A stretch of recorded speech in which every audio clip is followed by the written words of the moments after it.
ഫലസ്തീൻ ജനത അഭയം പ്രാപിച്ച റഫയ്ക്ക് നേരെ ആക്രമണം നടത്തിയാൽ കനത്ത പ്രത്യാഘാതം നേരിടേണ്ടി വരുമെന്ന ഇസ്രായേലിന് സൗദിയുടെ മുന്നറിയിപ്പ്. അന്താരാഷ്ട്ര മാനുഷിക നിയമങ്ങളുടെ തുടർച്ചയായ ലംഘനങ്ങളാണ് ഇസ്രായേൽ നടത്തുന്നതെന്നും സൗദി കുറ്റപ്പെടുത്തി. ആസന്നമായ വൻ മാനുഷിക ദുരിതം ഒഴിവാക്കാൻ UN സുരക്ഷാ കൗൺസിൽ അടിയന്തരമായി വിളിച്ചു കൂട്ടണമെന്നും സൗദി ആവശ്യപ്പെട്ടു. ഇസ്രായേൽ ആക്രമണത്തെ തുടർന്ന് ഏകദേശം 12 ലക്ഷത്തോളം സാധാരണക്കാരാണ് ഗസയിൽ നിന്നും പലായനം ചെയ്ത് റഫേൽ അഭയം തേടിയത്.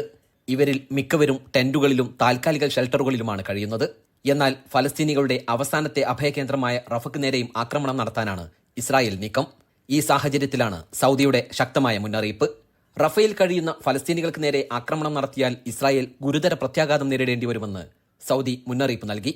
കൂടാതെ ഫലസ്തീൻ ജനതയെ നിർബന്ധിതമായി കുടിയൊഴിപ്പിക്കുന്നതിനെ ശക്തമായി എതിർക്കുന്നതായും വിദേശകാര്യ മന്ത്രാലയം ആവർത്തിച്ചു. അന്താരാഷ്ട്ര മാനുഷിക നിയമങ്ങളുടെ തുടർച്ചയായ ലംഘനങ്ങളാണ് ഇസ്രായേൽ നടത്തുന്നത്. റഫേൽ ഇസ്രായേൽ ആക്രമണം നടത്തിയാൽ വൻ മാനുഷിക ദുരന്തമാണ് ഉണ്ടാവുക. അതിൽ നിന്ന് ഇസ്രായേലിനെ തടയാൻ ഐക്യരാഷ്ട്രസഭയുടെ സുരക്ഷാ കൗൺസിൽ അടിയന്തരമായി വിളിച്ചുകൂട്ടണമെന്നും ഉടനടി വെടിനിർത്തൽ പ്രഖ്യാപിക്കണമെന്നും സൗദി അറേബ്യ ആവശ്യപ്പെട്ടു. Gafoor Kondotty, media 1, Jeddah.